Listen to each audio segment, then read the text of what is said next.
ટ્રસ્ટીઓની અને માયાભાઈની. સમજો, આપણા સમાજને હાથો બનાવવામાં આવ્યો છે, હાથો. બગદાણા ધામમાં બાપા બજરંગદાસ બધાયનું ભલું કરે. મારી ઘરે પણ મૂર્તિ છે, અમે પણ પૂજા કરીએ અને તમે પણ કરતા હશો. આપણો સમાજ હંમેશા સેવાભાવી રહ્યો છે. બગદાણાના આજુબાજુના જેટલા પણ તાલુકા તમે લઈ લો, બગદાણા ધામમાં બાપા બજરંગદાસ ઉપર બધાયનો પૂજ શ્રદ્ધા છે કે નહીં?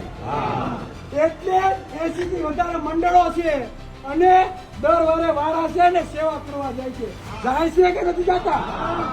આપણી બહેનો દીકરીઓ વાસણ ઉટકે છે, આપણા ભાઈઓ પીરસે છે. સેવાનું કોઈ પણ એવું કાર્ય નાનું નથી ગણતા અને દિલથી કરે છે કે નથી કરતા? આપણા સમાજે હંમેશા શ્રદ્ધાના નામે ખાલી સેવા કરી જાય છે. શું કર્યું છે? સેવા. જયારે ટ્રસ્ટ બનાવવાની વાત આવી એટલે મજા આવે, બધા ગોઠવાઈ ગયા અને આપણે હજુ શું કરીએ છીએ? સેવા કરીએ છીએ કે નથી કરતા? તો ખરેખર જો સેવા કરવી હોય તો આ સમાજને કઈ ફાયદો થાય ને એવી સેવા કરો. એવી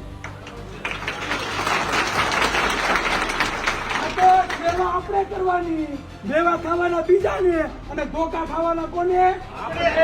કોને ધોકા ખાવાના? અને પાછી અન્યાય માટે પાછું આપણે રોડ ઉપર ઉતરી ભીખ માંગવાની.